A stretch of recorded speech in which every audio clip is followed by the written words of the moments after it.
my camera.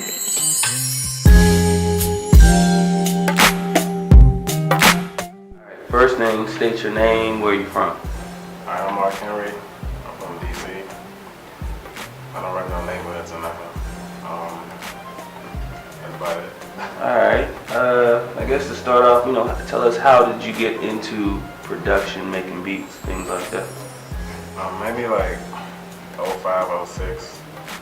Like some guys in my neighborhood, we used to like freestyle to like radio beats. We used to download for free online, stuff like that. And one of the guys around there, there were some rappers around there, and then one of them made beats. Nice to hear his beats, nice to be like, how'd you do that?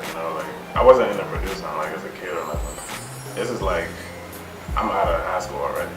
I'm just wondering like, how do you make beats? And he showed me Fruity Loops. Like back in like 05 maybe. It was like Fruity Loops 3 or something like that. And I was just like, let me get that joint. I started making beats for fun. Then somebody showed me how to sample one day on that joint like a year later. And then I was like, my man was like, why don't you sample like Curtis Mayfield or Al Green or something? I was like, why would I do that? Like, that's stupid. It didn't sound right to me, but then I tried it. And then my beat started sounding, I guess, okay. So then people started telling me, man, you should do beat battles, blah, blah, blah. So I started trying beat battles, and then my name started getting out there on beat battle wise. But I never thought like I could be like a producer or like, this wasn't like a dream for me. Nothing kind of just happened, like naturally. Alright. I guess who would you say is like the first, major artist or the first notable artist that you worked with that, kind of kicked off that section of your career?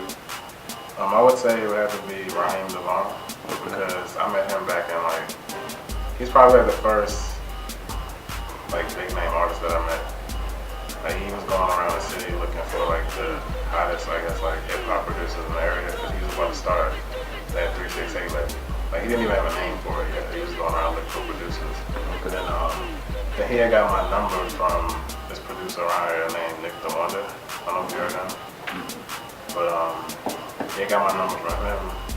He called me one day when I was at work, left me a voicemail. I saw the number, I didn't pick up because it was like a Cali area code or some shit, and I was like, so I heard his voicemail. I kind of like started that relationship right there.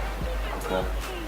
What would you say are your influences as far as, I don't know if it's artists that might have influenced you or other producers, if you could tell us, who might have helped push your sound? Well, growing up in DC, like I used to go see Backyard, UCB, TCB, all them old bands.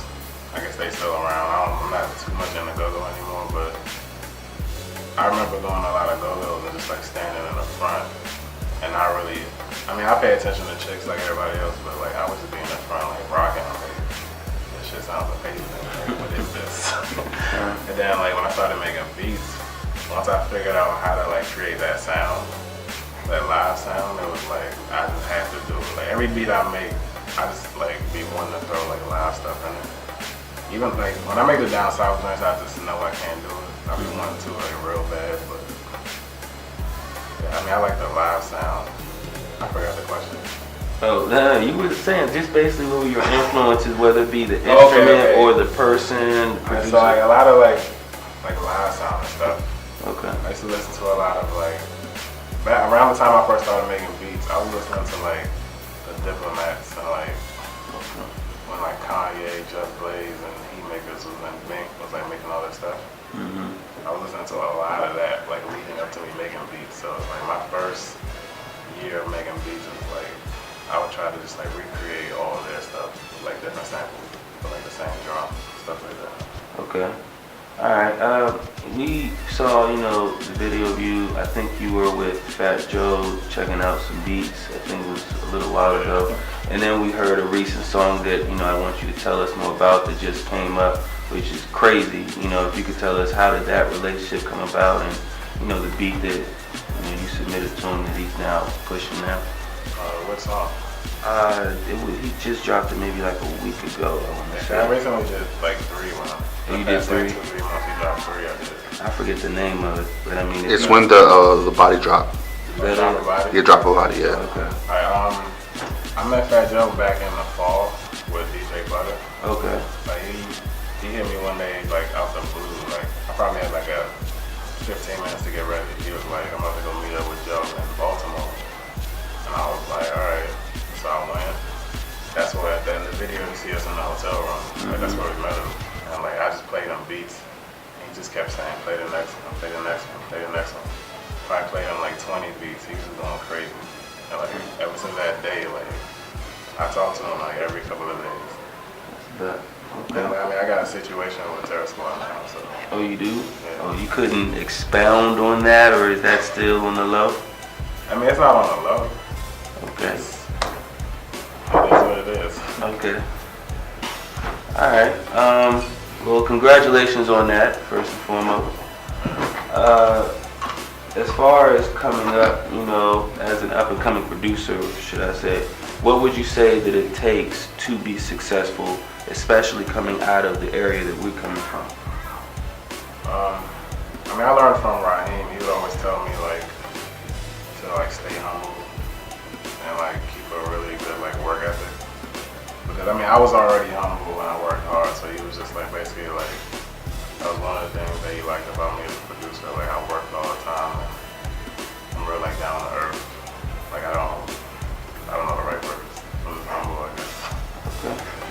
I think that would probably like the longer you stay that way, like the further you'll get. Like once guys start getting like out of their character, I think they start to fall off sometimes. All right. As a producer, what would you say is the most important instrument that, you know, in your artillery, I guess? I mean, I'm a producer that just uses Fruity Loops. That's it. Okay. Like I don't use hardware. Nothing. You can sit me down and you can throw me in Egypt in the desert with my laptop and some Beats by Dre headphones, and I'll make the best beat you've ever in your life. With an outlet though, I need power. Fair enough. Alright. I'm actually like that myself. All I got is my laptop and my software. I guess for those who might be who would want to reach you for whatever, or if you could, you know, tell us your social networking names or how others can reach you, basically. Well, you can reach me on, you can contact me in my email on markhenrybeats.com. On Twitter, I'm at markhenrybc. Facebook, Mark Henry Beats. I got a Twitter, Mark Henry Beats also. I kind of, you got a Tumblr too, right? The Tumblr is Mark Henry Beats also. Okay. Stuff on Mark Henry, and checking out JUKEBOXDC.com. Drop a body on him. Drop a body on him. Yeah.